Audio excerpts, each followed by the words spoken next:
I start with looking in the mirror, giving myself a hug, and then I start swaying back and forth, allowing the music playing to help me find the rhythm, moving my belly, moving my hips side to side, feeling the body gently move in fluid and calming ways. Just noticing how natural it feels to sensually be in tune with your body, and ending with gently rolling your shoulders forward and backward, and then adding some neck rolls and ending with a straight back. And then you can put your hands on your heart and take 3 deep cleansing breaths to ground and complete your practice. Hi, everyone. Welcome to the Love Sugar Podcast. I'm your host, Jeanne Byrd.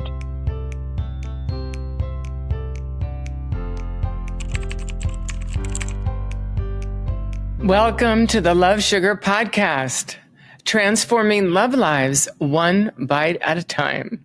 I'm your host, Jeanne Byrd, and today I'm your host and guest. I wanted to do an episode that focused primarily on nutrition. What is on the tip of your fork, and how that will impact the success or not of your life's deepest desires being fulfilled, especially in the area of love.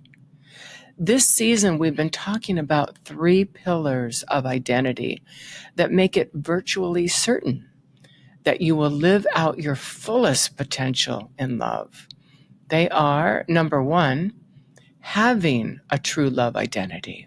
No heavy lifting needed to believe from your core that you are a person who is worthy of love, loyalty, support, and being deeply desired by the person of your choosing.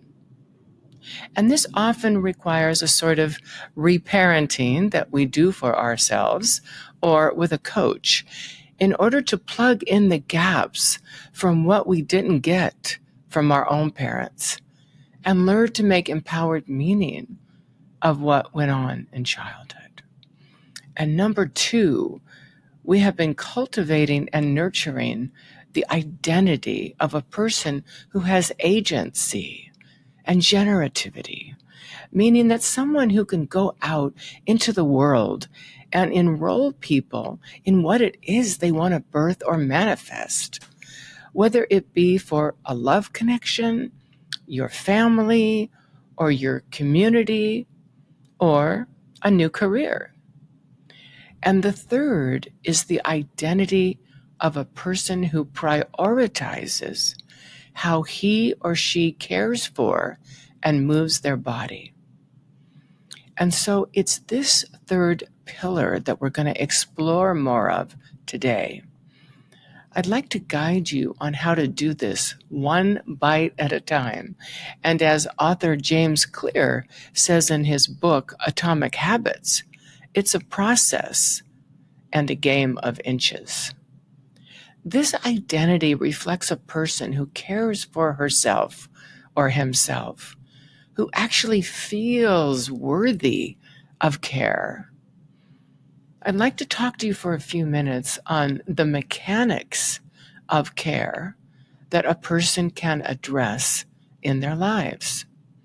So the first mechanic of care is self-awareness. This first mechanic includes the ability to listen to our body's signals and respond to them in honoring and responsible ways, rather than living at the mercy of unhealthy and habitual choices. Another thing to be aware of is that our genes are fluid and constantly changing based on the state of your body and your mind connection.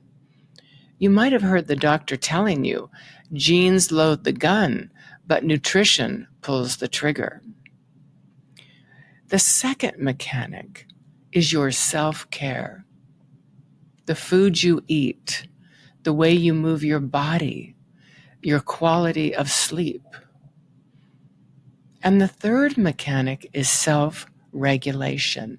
And I'll go into detail with that when we complete our discussion of self-care. I'll talk for a minute about food here and then mention certain foods and their benefits before covering the subjects of movement and sleep.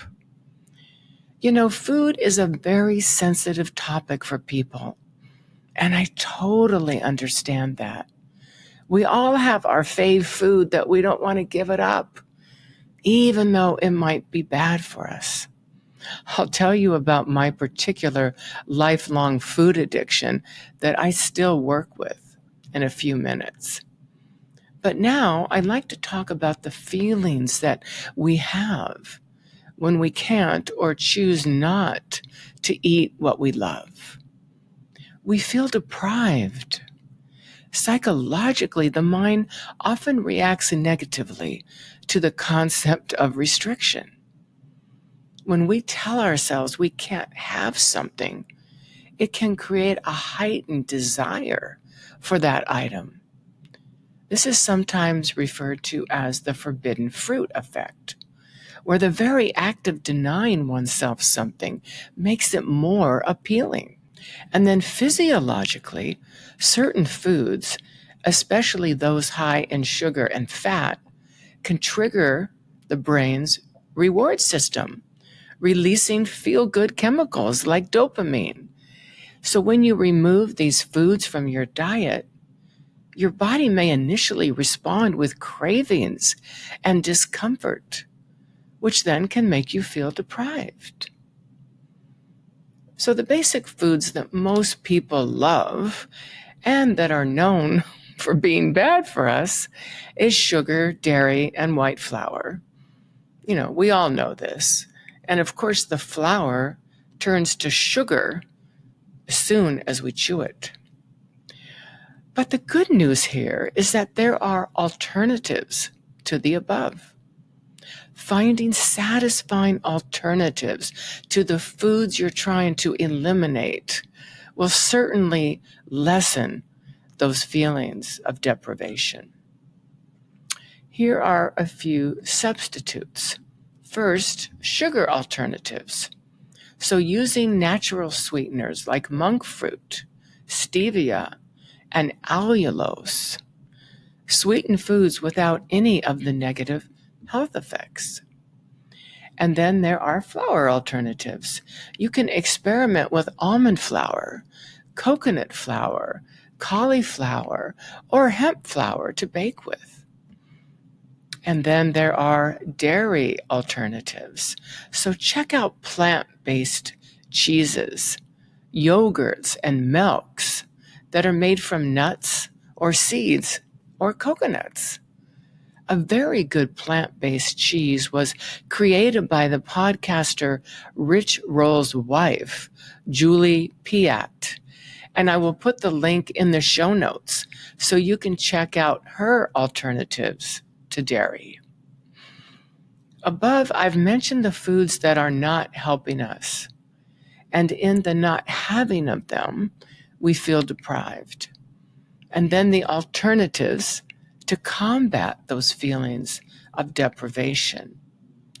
So let's now discuss brain foods that nourish you, energize you, and calm your nervous system. In her book, This Is Your Brain on Food, Dr. Uma Naidoo spells out the word brain and food. It's really fun. So in the word brain, B is for berries and beans. R is for rainbow colors of fruit and vegetables. A is for antioxidants. I includes lean proteins and plant-based proteins. N is for nuts, including almonds, walnuts, Brazil nuts, and cashews. Okay, so that's the word brain.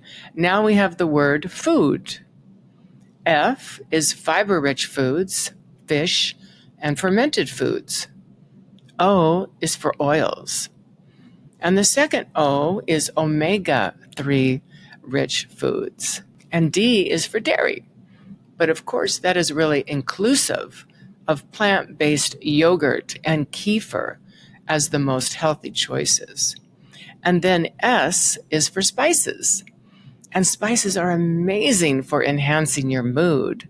Especially cooking with saffron is wonderful because it calms down any anxiety you might be experiencing.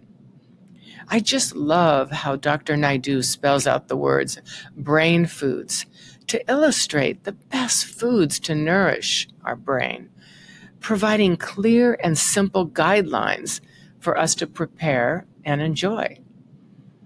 So I encourage you all to eat as many different colorful vegetables as possible, from red cabbage to radicchio to green and yellow bell peppers, because they are giving you nutrients that are beneficial to your brain. And the same applies to fruits and berries and apples and citrus, as they come in a wide variety of colors. And don't forget the color green.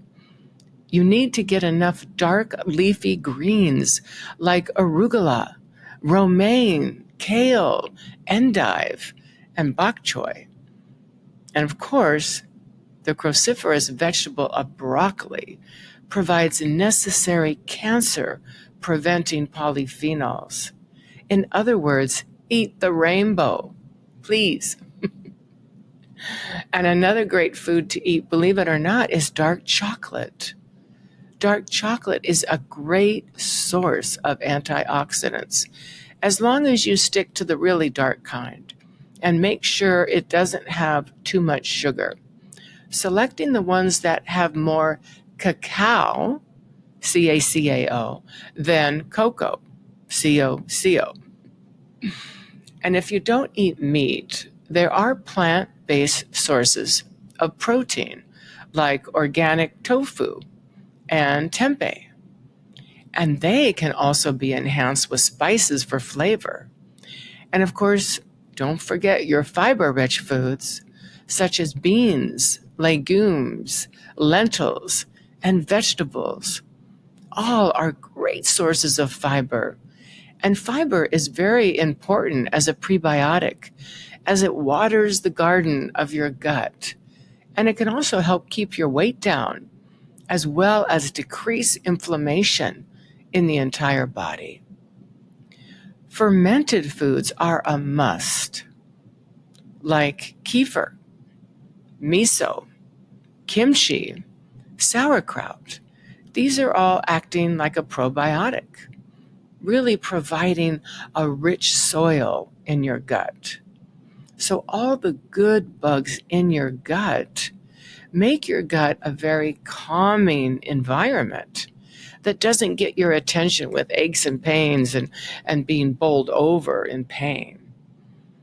And while we're talking about being bowled over in pain, usually because of the gut being in an uproar, I'd just like to say a few words about the microbiome. And that is, it's basically filled with bacteria, and they are the good guys. And the bad guys that inhabit the gut, they are the good guys. But it's inevitable that some bad ones get mixed in due to stress or other mental or physical problems that then can cause changes in the bacteria of the gut, and that can cause a ripple effect, leading to many negative health concerns. So that's why the microbiome plays such an essential role in bodily function. Before we move on, I'll share my lifelong food addiction, drum roll, and that is cheese. It has taken me years and much education as a health coach to finally let go of that insatiable craving.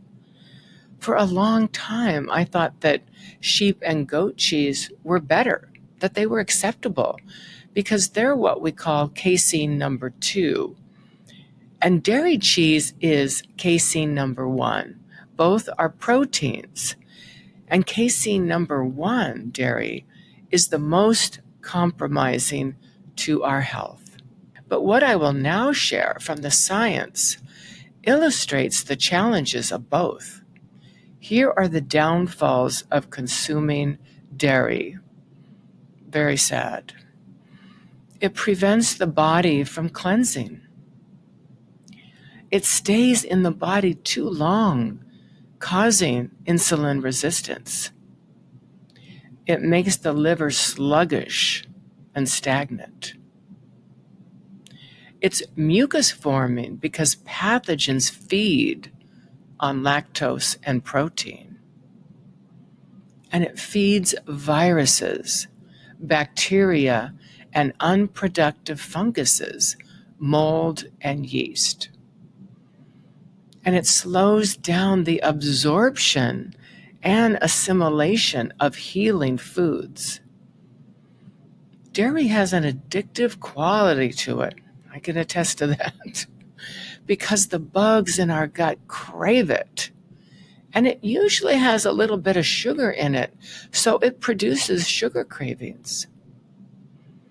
So when you want your body to be in a state of healing, best to avoid dairy. And just so you know, Dr. Mark Hyman posted this on his website. So in summary of the food and deprivation conversation, by focusing on satisfying alternatives, eating nutrient-dense foods, and practicing mindfulness, individuals can shift their perspective from one of restriction to one of abundance. Ultimately, the goal is to create a balanced and enjoyable relationship with food that promotes both physical and emotional well-being. So let's talk briefly about moving your body as another critical element for self-care. As everyone has their own unique rhythms and preferences for moving their bodies, it's important to know and honor your own, all the while pushing yourself to your own particular edge.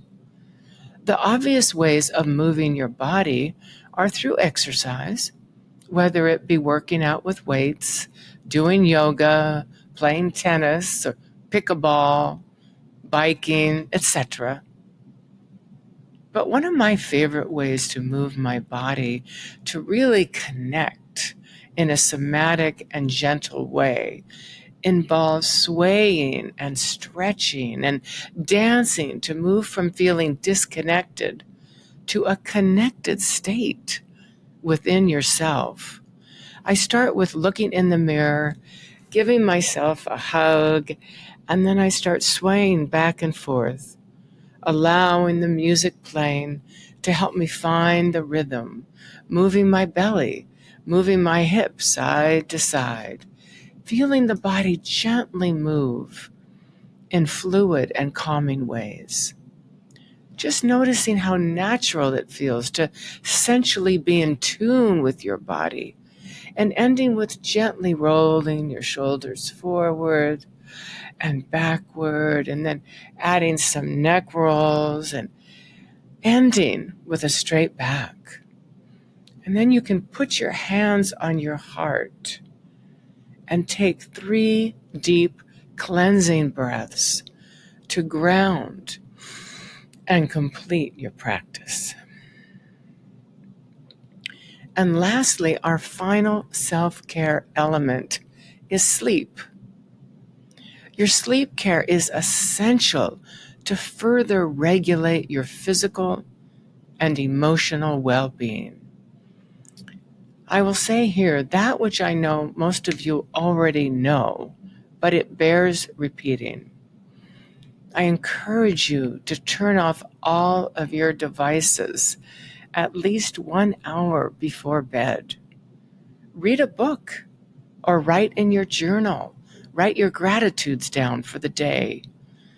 Avoid consuming alcohol or eating 3 hours before bedtime. And keep your room dark and cool. And in terms of sleep aids, I recommend magnesium, melatonin, or 5-HTP. Over-the-counter sleep aids like PM formulas should be avoided as they can produce a psychological dependency. And if you find it difficult to fall asleep, try doing deep breathing.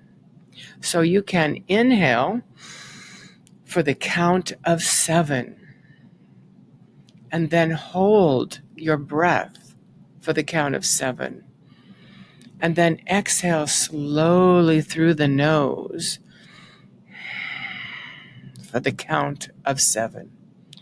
In my experience, you will not get to the full count of 7 before you are fast asleep. And finally, getting 7 to 8 hours of sleep is optimal. So let's move now into the third pillar of self-care, which also includes self-regulation, or how to deal with stress when the shit hits the fan. There's a lot to cover here, so hang in there with me. Stress is a natural part of life, and how we respond to it will certainly determine how successful we will be in manifesting the deepest desires we have for our lives.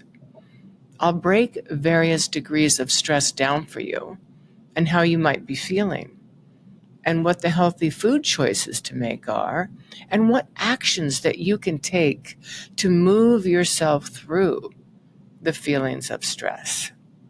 So I'm going to give you 3 life situations as examples with suggestions of how to navigate the situation. So life stress situation number 1. So you are loving life, you are handling things mostly well, you eat well, making sure you are stabilizing your blood sugar levels by keeping your A1C below 5.8 to avoid diabetes. And you're moving your body regularly, your sleep hygiene gives you that 7 to 8 hours of sleep, but something comes up, a road bump, a life disappointment. Maybe you are ghosted by a guy you had begun to date and like. How to navigate this? Understandably, you might go for that extra glass of wine. But how about using the tools you already know to soothe yourself? A few suggestions here. Number 1, you've already made a list of at least 3 people who are your trusted confidants, and so you can call one of them. Number 2, you soothe yourself and talk yourself off the ledge. Number 3, you take a walk in nature, maybe with your dog. Number 4, you take a hot sauna. Number 5, you fix a cup of hot chamomile tea. Number 6, you draw a bath and light candles, talking with your younger self, knowing that it's about that person who ghosted, not you. It's not about you. And number 7, when you are ready to eat, choose foods that are calming, like bananas, blueberries, almonds, and walnuts, that calm your mood and are rich in omega-3s. So let's move into life stress situation number 2. Maybe you're being reassigned to a lesser department at work. This situation is more intense and causing you to feel overwhelmed with resentment and worry. So some suggestions here for this. 1 through 7, number 1 through 7 of above are all appropriate. And now let's add a few more. Number 8, do a more strenuous workout, sweating and tiring yourself out. Number 9, ask your friend or accountability partner to check in on you a few times in the day. Number 10, get a massage. Number 11, talk to a coach or therapist.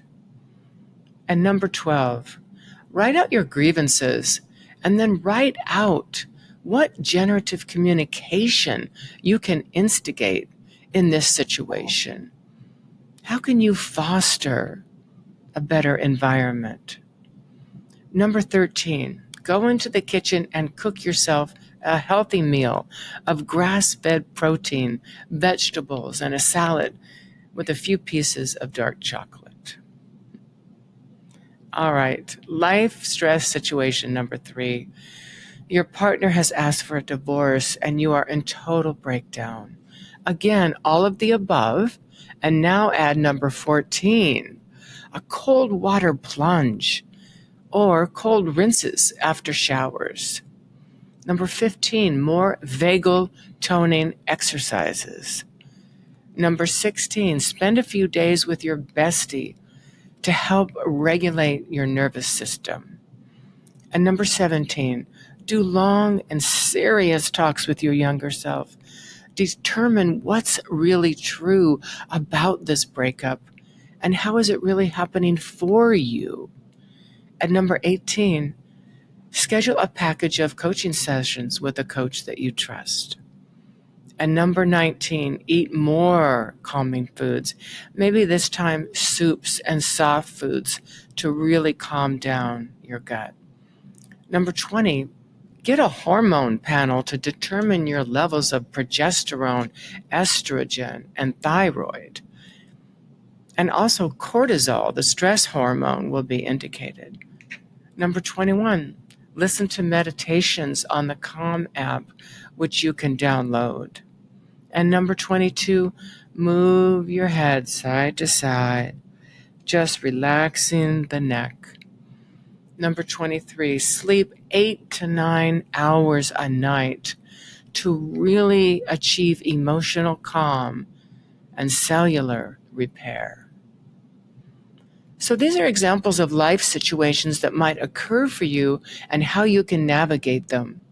But all of them fall under the third pillar of caring for yourself first and foremost. And bringing in the nutrition component at every stage of life as a vital component to living a life experiencing your deepest desires for love fulfilled. I guarantee love will be knocking at your door. I firmly believe that with every bite you take, you're creating your future. The love you desire starts with the choices you make and the actions you take. So when you are putting that fork to your mouth, pause a moment and look at that food and ask yourself, is this food nourishing me or hurting my health? Your future is in your choices. Remember, if you don't spend time on your wellness, you will unfortunately be spending a lot of time with your illness. In my work with clients, I am helping them uncover the powerful link between food choices and our ability to love deeply and authentically. Well, we've come to the end of our time today, and I hope you receive value from this episode as we focused on self-care as an integral part of your love identity. Now and until the end of the summer, I'm opening up a few more coaching spots for both my love relationship coaching and healthy love coaching, which you can check out on my website, JeanneByrd.com. I will put the links in the show notes so that you can have access to these links and sign up for a discovery call. We'll see you again soon for our final episode of the Love Sugar podcast of season 1. Until then, always take care of yourself first.